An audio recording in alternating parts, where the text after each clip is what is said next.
section, you don't get a nucleus. A warm welcome, everyone, to the Integrated Environmental Health Sciences Seminar Series. This binary series welcomes members and guests of both the P30 Center for Urban Responses to Environmental Stressors, CURES, and the P42 Center for Leadership in Environmental Awareness and Research, CLEAR, both funded by the National Institutes of Environmental Health Sciences. I'm Graham Parker, Translational Research Support Corps Lead for CURES. It is my great pleasure today to introduce our guest speaker, Joshua Heyza, an assistant professor in the Department of Pharmacology and the Institute for Environmental Health Sciences here at Wayne State University. He's also a member of the Molecular Therapeutics Program at Miles Cancer Institute. Josh is a researcher on the CURES Preconception, Reproduction, Environment, and Pregnancy Research Interest Group, which is led by Rick Bilsner, which investigates environmental impact on reproductive health and early development. Josh's research advances our understandings of molecular mechanisms underlying DNA double-strand break repair, a critical process for maintaining genomic integrity and preventing disease. Josh uses genome editing and single molecule microscopy to investigate how DNA repair proteins function in real time within living cells. Josh received a Bachelor of Science in Biology from the University of Michigan Flint and a PhD in cancer biology supervised by Steve Patrick here in the Department of Oncology. After completing his PhD, Josh joined Jens Schmidt's lab as a postdoc at the Institute for Quantitative Health Science and Engineering at Michigan State University. Dr. Heyza's work has been supported by the NIH, including an F32 postdoctoral fellowship and a K99R00 Pathway to Independence Award from the National Institute of General Medical Sciences. As well as being a much sought-after speaker, Josh has published in high-impact journals such as Cell Reports, Nature Communications, and Science. In today's seminar, Dr. Joshua Heyza will engage us with his presentation, providing new insights into the fundamental mechanisms by which human cells repair DNA double-strand breaks. With his talk, Dynamic Chromatin Tethering by MDC1 Regulates Genome Stability. Please join me in welcoming Josh. Thank you, Josh. Thanks for that introduction.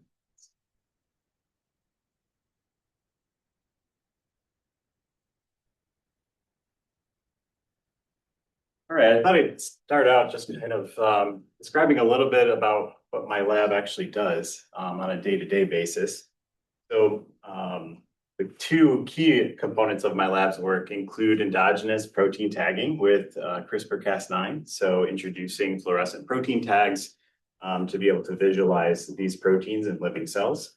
And then we combine that with live cell and live cell single molecule imaging microscopy. And we use that to try to understand at a very fundamental level how DNA repair actually happens in cells. And then a part of the K99 training component at the end of my postdoc was actually learning how to do genome-wide CRISPR screens. And so that's something that I'm also hoping to implement in the lab. In terms of the actual projects that we're interested in, I'm interested in really fundamental basic questions about how biology actually happens. So what's the fundamental basis for how DNA breaks are sensed, how signaling occurs at those breaks, and ultimately how those breaks are repaired. And so the main focus of my R00 is on molecular mechanisms of DNA double-strand break repair and interphase. And then I'm also interested in how cells sense and repair DNA breaks during cell division, which is an emerging research area. And then I'm also really interested in generating new tools to be able to visualize processes for which there are no good reagents to visualize currently. So such as replication, transcription conflicts, and then RNA DNA hybrids in the genome. So it wasn't so long ago that the prevailing dogma in the field was that DNA is essentially almost immutable, absent external threats like radiation. And this was really changed by Thomas Lindahl in the late 1960s, who essentially found that DNA is not inherently stable. It's a very fragile substance. And that's really the beginnings of the DNA repair and genome stability fields. So I think today we recognize that there are many different contributors to genomic instability in human disease, and these can include mutations and factors that either repair DNA, overexpression or hyperactivation of DNA mutators, for example. But I'm most interested in understanding how DNA double-strand breaks are repaired. So DNA double-strand breaks involve the physical disruption of the DNA double helix. They're widely considered to be the most toxic DNA lesion that occurs in cells, and a single unrepaired double-strand break is sufficient to induce cell death. What makes it a little bit more complicated is every single cell in your body acquires multiple double-strand breaks every single day.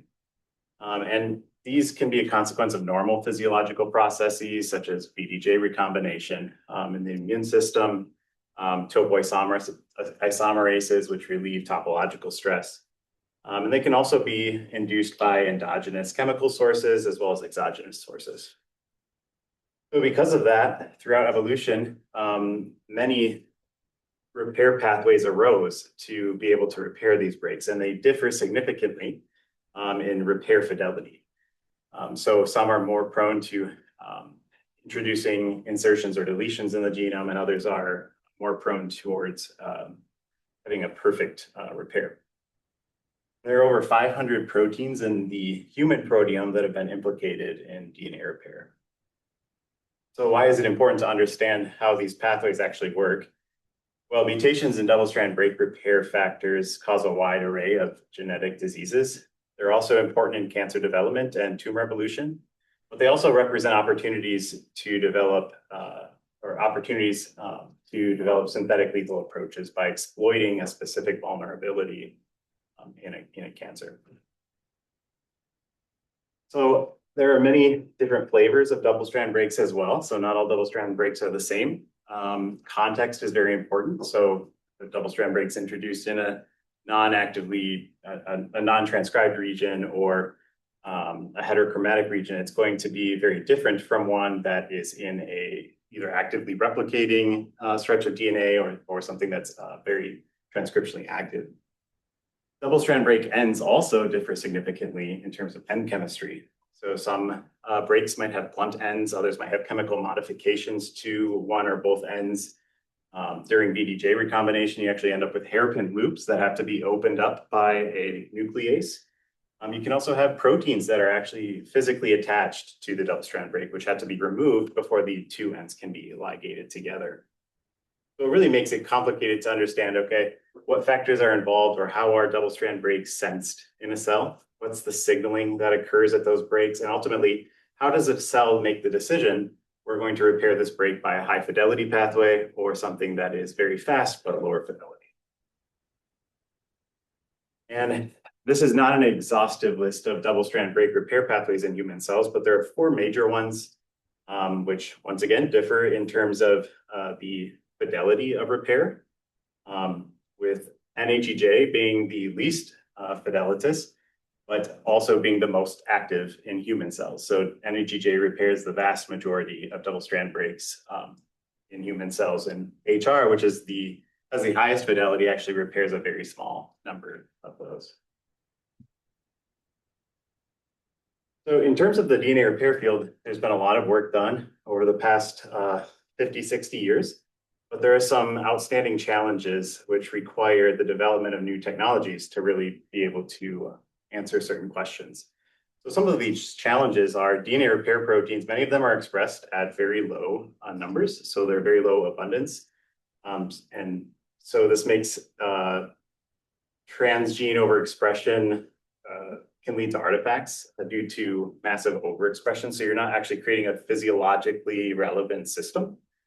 So one example of this could be a polymerase like polymerase theta, which is involved in microhomology-mediated end joining. This in very, very low numbers, probably less than 1,000, definitely less than 1,000 molecules per cell.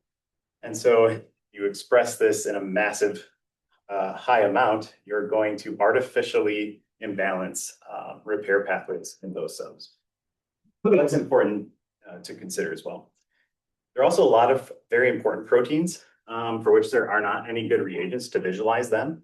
Some of these would include key homologous recombination factors like BRCA1, BRCA2, POLB2, which are expressed very lowly, can't be tagged or have not yet been tagged very well, except the labs actually tagged one of these, so I'm pretty excited about that. Another problem is that DNA repair is a dynamic process. And so a lot of the biochemistry that's done is only a snapshot or an endpoint in time. You won't be able to appreciate a process over time.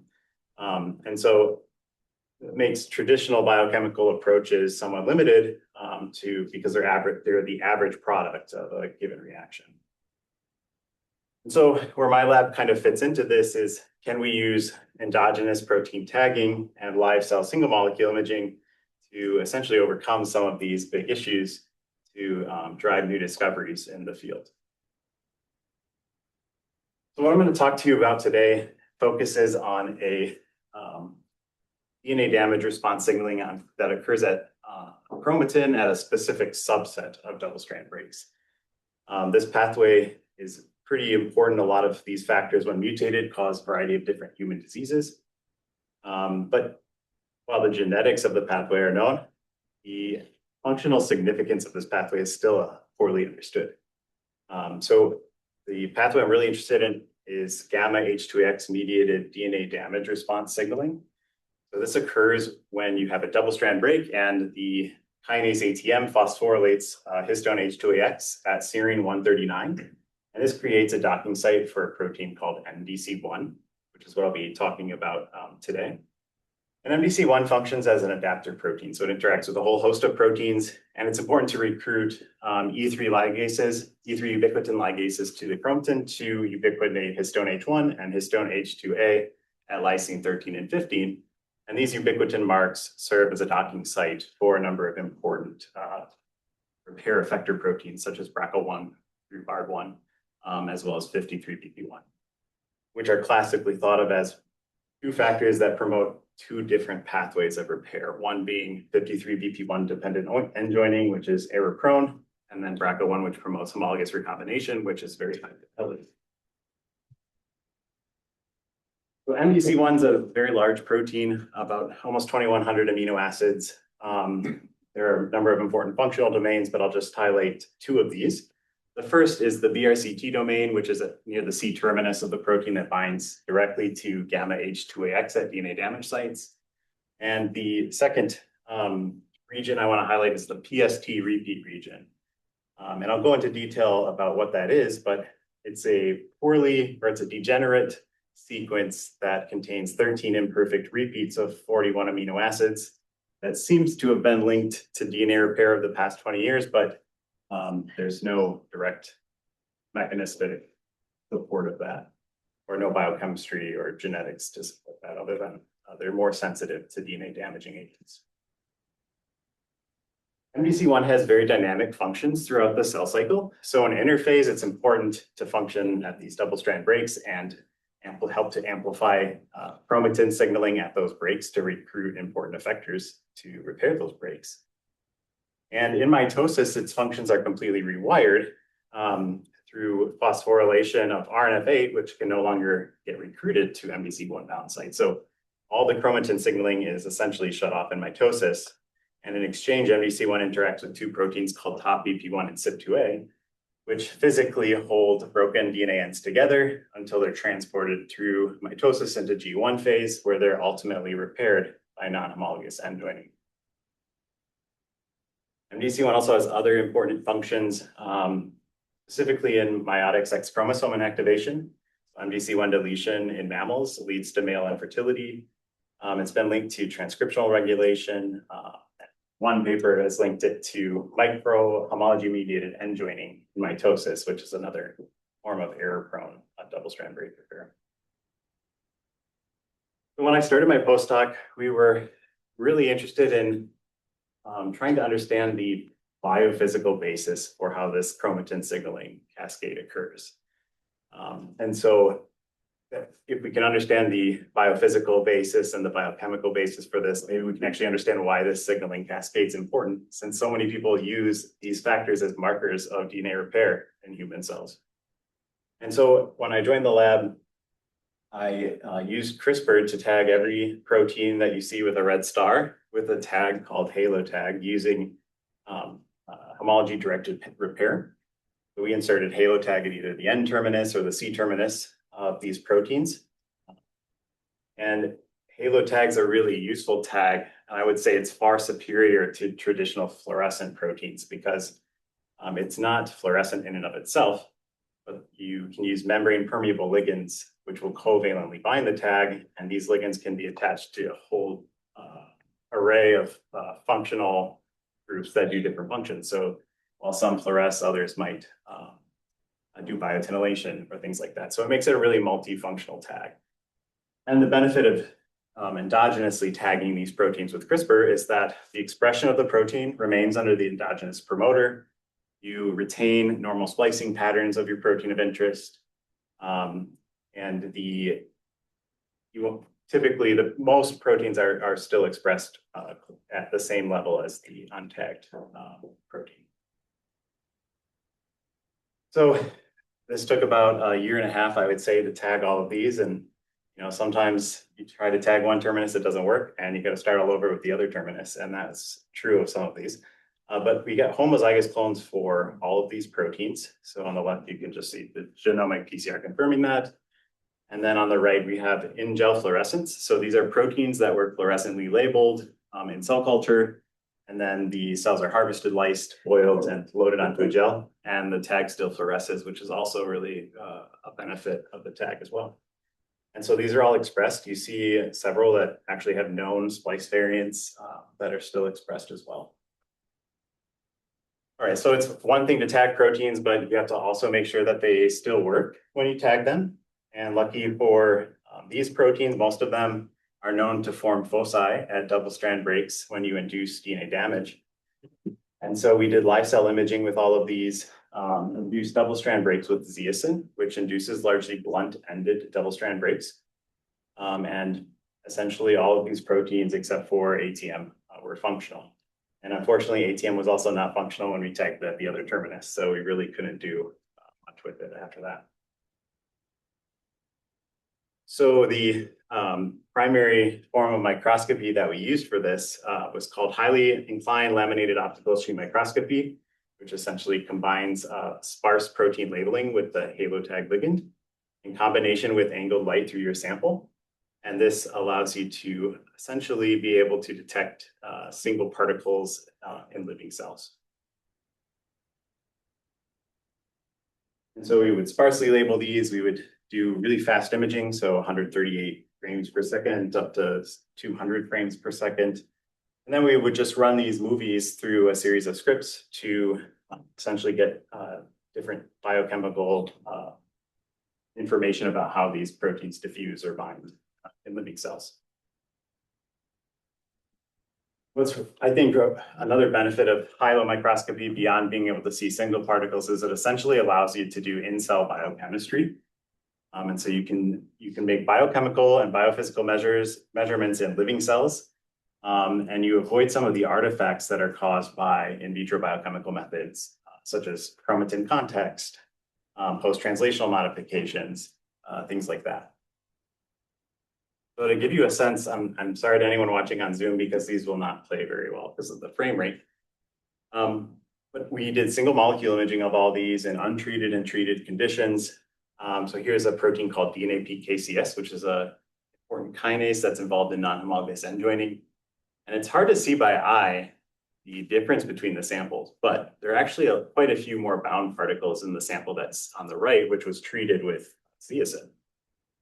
So here's a nice example of one where most of the protein's always freely diffusing. But we were actually pretty surprised when we did imaging on MDC1 because even in untreated conditions, MDC1 seemed to be always associated with chromatin. So when we actually quantified these data, so every dot here you see is the percent of the protein of interest that was bound in the live cell single molecule imaging for an individual cell. So here we have at least 60 cells per group, 20 cells imaged over each replicate. And so for the vast majority of these, you can see that you induce DNA breaks with zeaxanthin, you can see that the bound fraction increases. And then there were two proteins which always appeared bound to chromatin at any given time. One being RIF1, which is known to actually sit at replication origins. So that was not unknown. But MDC1 was a surprise and had not been published before. And so that's really where my K99 project took off, is trying to understand, okay, how is this regulated and why is it important? So there were, as I mentioned at the beginning, two different domains of MDC1 that got the chromatin. And so we thought this constitutive interaction is probably regulated through one of these two domains. And so I made deletion mutants of MDC1 and looked to see, okay, which domain's important. Is it the DNA, the gamma H2X binding domain, or this highly repetitive region that all we know about it is it can bind the nucleosome acidic patch? And so I went back to single molecule imaging and just compared the different mutants. So compared to wild type, which is largely all bound to chromatin, if you delete the gamma H2X binding domain, there's not really any difference in terms of the bound fraction. So we know it's not the constitutive binding to chromatin is not being regulated through the gamma H2X binding domain. But when you delete the PST repeat domain, you can see that MDC1 gets kicked off of chromatin. So we know that this interaction is being mediated through this repeat. Okay, that's great, but how is the interaction actually regulated and why does it matter at all? Of all the domains in MDC1, the PST repeat region's actually quite interesting because it's the newest to arise in evolution, only existing in mammals, and not even all mammals. So egg-laying mammals do not have this region. It first arises in bats with 4 repeats. And then it's thought to have expanded over time due to replication associated duplication events, and all the repeats are coded within a single exon. So that seems to support that. And in humans, which have 13 imperfect repeats, you can see that they're pretty degenerate. So all of the amino acids in yellow are the ones that are not fully conserved compared to the consensus motif. So we thought maybe it's possible that there are actually post-translational modifications in this domain that can affect the interaction with chromatin. And so we used fossilsite.org, which is a biorepository of experimentally identified post-translational modifications to proteins. And all the dots here in red actually correspond to conserved residues in each repeat. And these map to threonine proline sites, which are actually a consensus motif that can be phosphorylated by CDK1 in mitosis, and also be phosphorylated by ATM-ATR, DNA PK kinases during DNA damage response. But this is not a perfect, not the ideal motif for those. But what's really interesting about seeing this was that while I was doing the imaging, here I'm just going to show with interphase cells, all bound to chromatin. We saw a subpopulation of cells that appeared to be in mitosis where MDC1 was actually freely diffusing. So when we quantify that, we can see a pretty drastic difference in 2 different cell line backgrounds. RP1s are a immortalized, non-transformed cell line. And so we thought maybe phosphorylation of these sites is important to regulate this interaction during the cell cycle.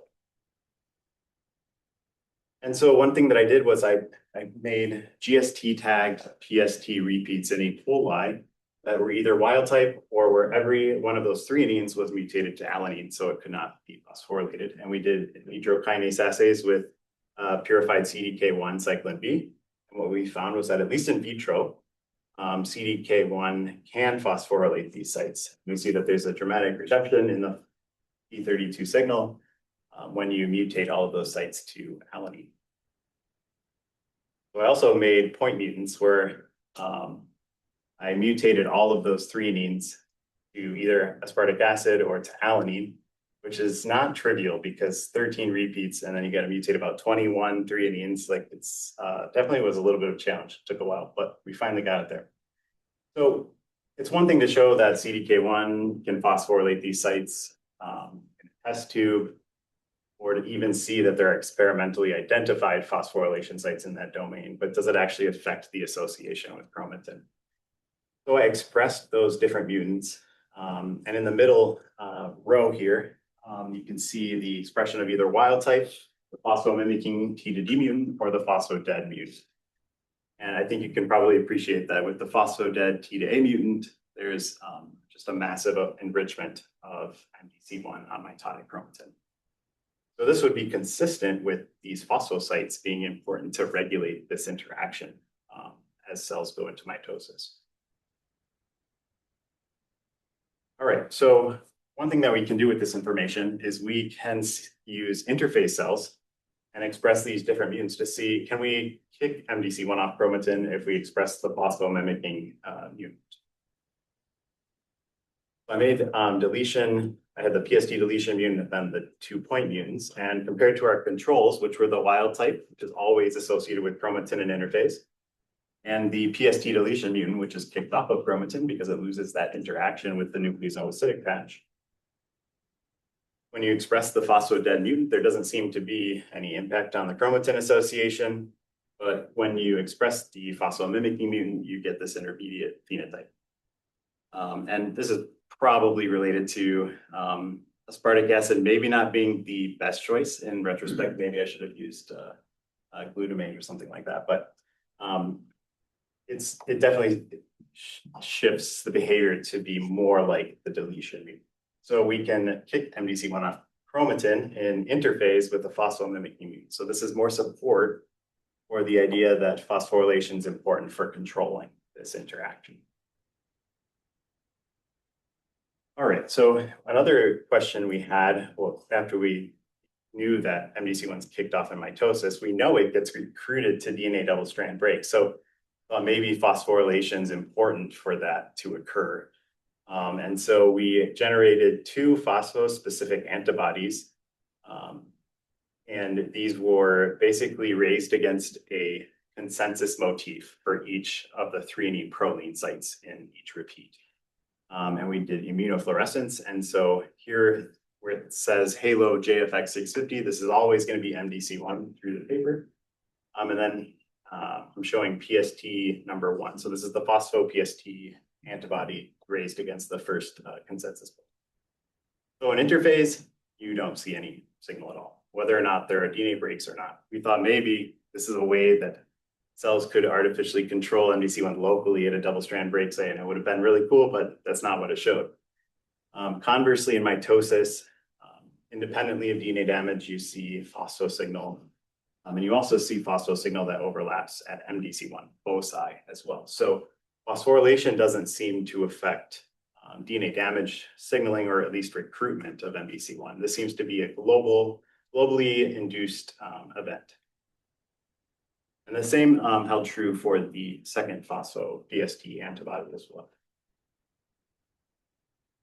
All right, so we know that MDC1 is recruited, that it's phosphorylated at mitotic break sites. What does the timing of this look like? How long is when does MDC1 become phosphorylated, and when is it redeposited back onto chromatin? And so I'll just highlight the phospho-PST1 in the middle, the row in the middle. So we synchronized cells and then released and performed immunofluorescence at different times post-release. And what we saw was that MDC1 becomes rapidly phosphorylated upon breakdown of the nuclear envelope. And it's redeposited back onto chromatin upon anaphase onset. So this is a very transient window in time. I'll say that after anaphase onset, the dephosphorylation, especially when there are DNA damage foci like you see here, the kinetics of that dephosphorylation are a lot slower. So you see that decline occur. But if you're looking at this in a live cell imaging movie, and I'll show a couple of those in a couple of minutes, you'll see that as the chromosomes are pulled apart, MDC1 becomes enriched back on chromosome. All right, so phosphorylation doesn't seem to matter for MDC1 to be recruited to double-strand breaks in mitosis, but we had made a really weird observation that we were not expecting, and that was if you delete the PST repeat region entirely, it actually impairs MDC1's ability to form a focus in mitosis. And MDC1 doesn't even bind to DNA damage signals through that domain. It's all through the BRCT domain at the C terminus. And so this is something that's in my R00 that we're definitely interested in trying to understand is, why is this such a unique situation in mitosis where this domain is required? They're required to physically open up the chromatin a little bit adjacent to each end of the break and enable MDC1 to get recruited in higher numbers. We're not exactly sure yet. To do this, we definitely had some issues over the years with overexpressing different mutants. It definitely messes with the behavior and response of the cells to certain stimuli.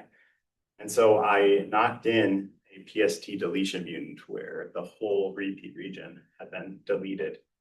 And we not only used immunofluorescence to look at recruitment of the deletion mutant to breaks, but we also used laser microradiation and actually did time-lapse microscopy over time. And so laser microradiation is a really useful technique where you can introduce a lot of DNA damage by shining a high-powered laser at a predefined area within your cell of interest.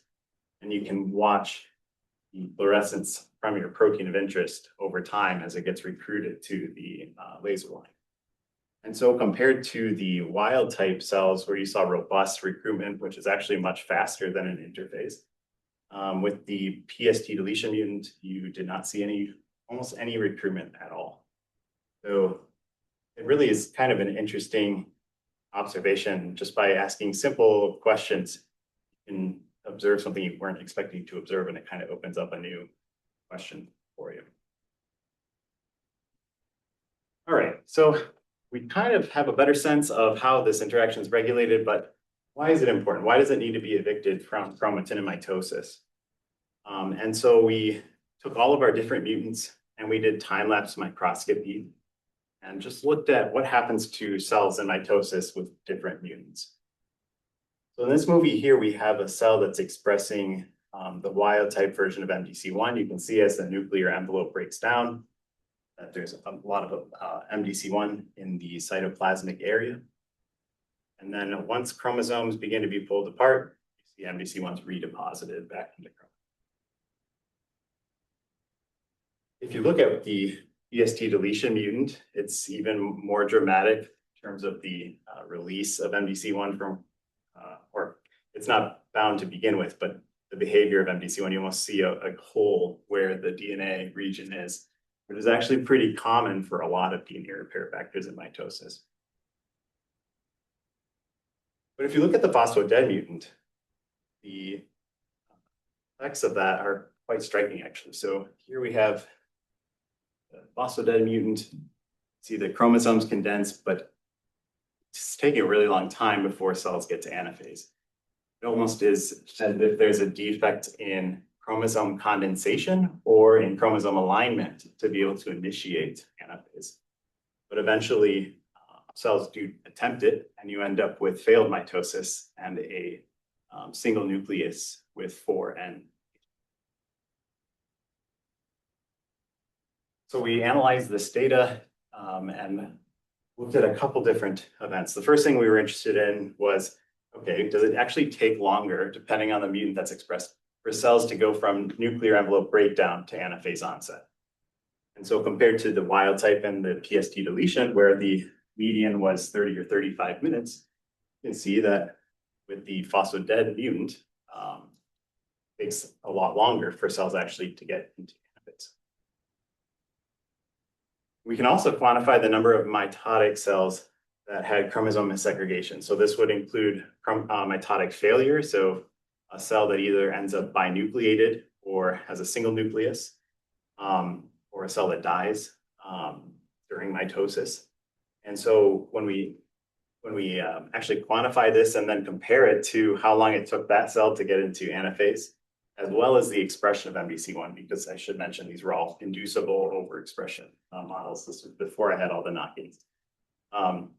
We can clearly see a relationship between expression of MDC1 and chromosome segregation, where compared to the wild type, which had maybe 12% chromosome segregation events, the phospho-dead mutant had almost 50%. So almost 50% of cells either end up dead, have completely failed cell division, where you have one nucleus with foreign, or you end up with binucleated cells.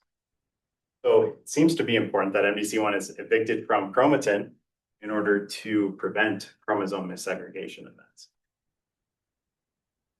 All right, so that was in the context of the whole protein, but is the PST repeat region of MDC1 itself sufficient to induce chromosome missegregation and mitosis? And so to do this, we got a U2OS cell line that had a LAC-O array in a single locus, 256 copies of LAC-O. And then I made a LAC-I PST GFP fusion, either with wild type or the phospho-dead mutants. And then I knocked it into the AAVS1 safe harbor locus. And these were under a doxycycline inducible as well. And so the idea is that if this domain is sufficient to cause chromosome segregation events, because we have a single LAC-O array, we can actually visualize that array as cells go through mitosis and see what happens to that individual.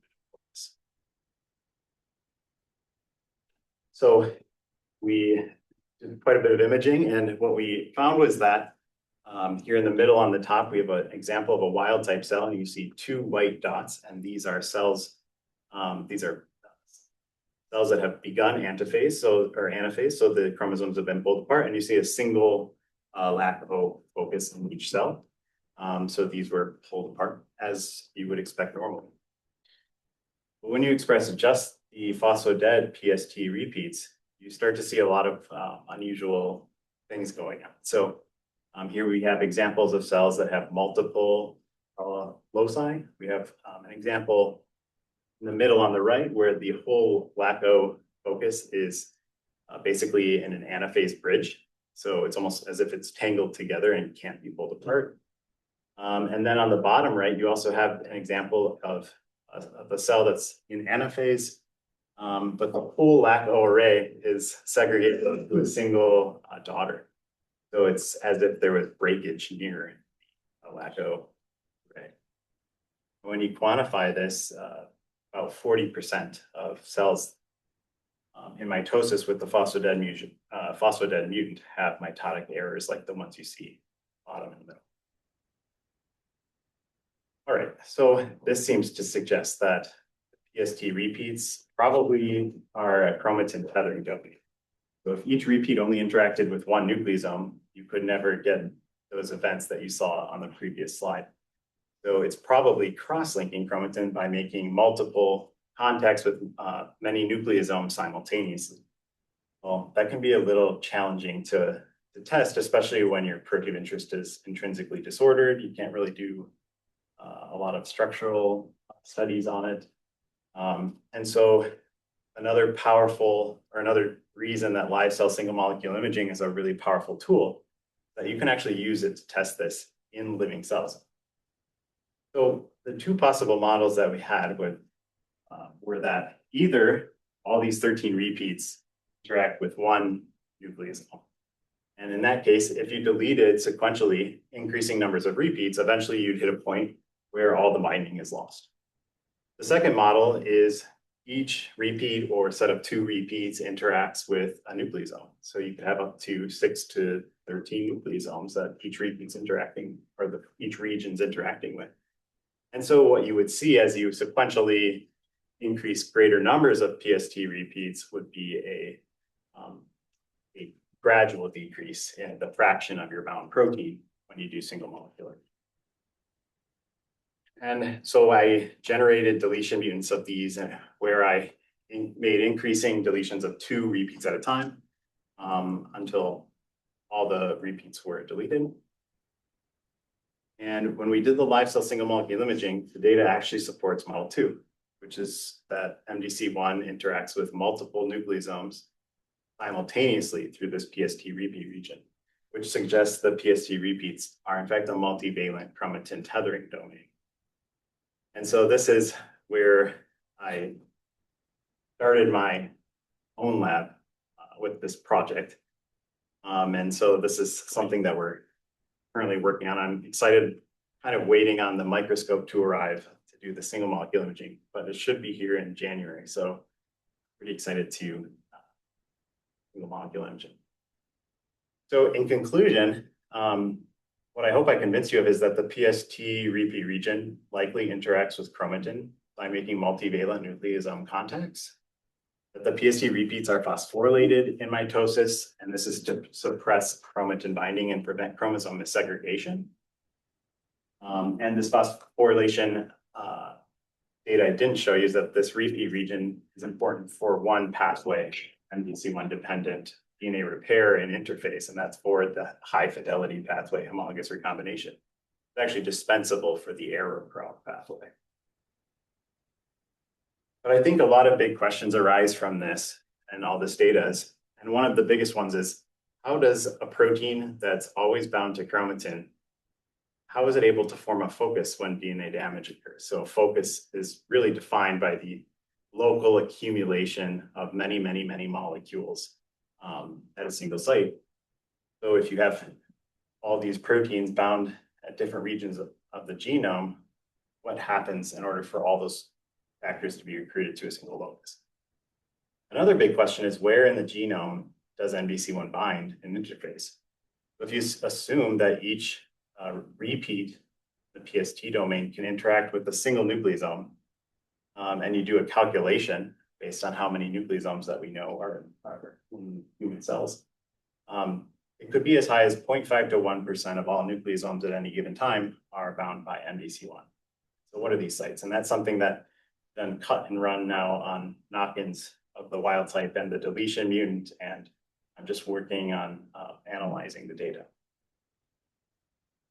Another big question is, what is the actual contribution of these repeats to DNA repair in interphase versus mitosis? Or is the primary function of these repeats something independent of DNA repair? For example, in transcriptional regulation or protecting highly susceptible regions of the genome, like highly transcriptionally active sites.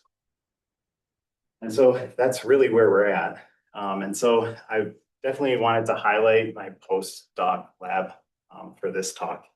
I had a great advisor and lots of awesome people that I worked with. I'll definitely highlight Maria Makova, who is a PhD student that started during COVID with me, and we worked together, and she did a lot of the work with tagging DNA PKCS. And her defense is actually going on right now. So I'm gonna jump on that after this talk. But and then I'll also acknowledge like everyone in the lab. So Cody actually came with me from Michigan State, and then Shamila's a postdoc in the lab. And then Kristen's a graduate student that joined in May. And then Grace, who's a research assistant who's not here today. So with that, I'd be happy to take any questions, and I appreciate you listening.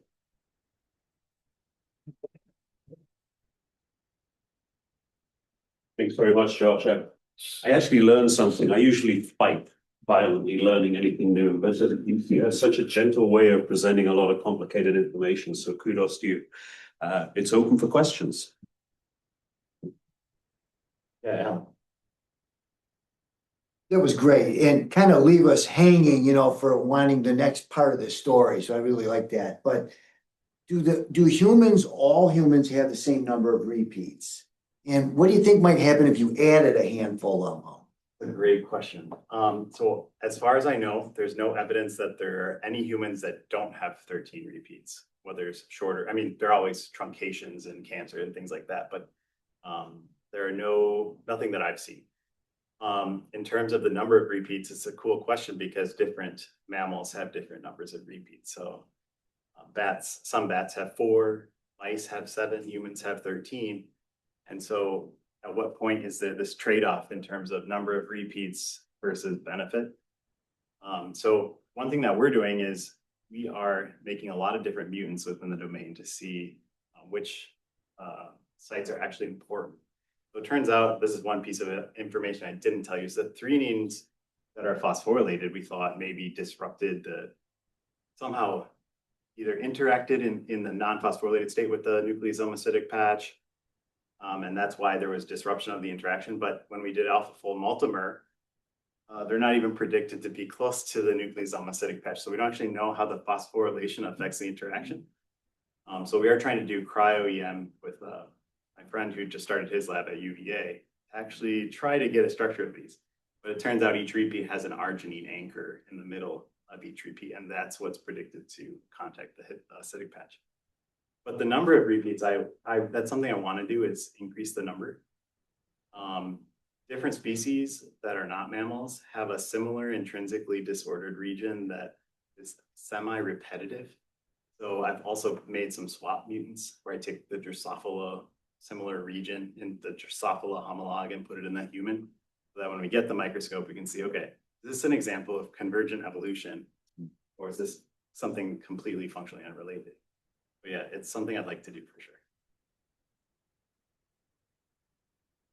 I've got a question about the video, and I don't know whether it was my brain trying to impose a pattern on the videos, but it seemed to me that many of the dots were a certain brightness, and most of the other dots were a slightly different brightness. Is that true, or is that just an artifact of how I was looking at the video? And if it is true, what are we supposed to understand from that?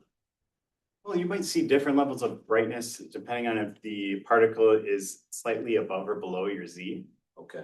So let's say you're looking at the nucleus, which in most cells is going to be raised above where the cytoplasm is. If there's some particles in the cytoplasm, they might appear dimmer because they're not perfectly in focus.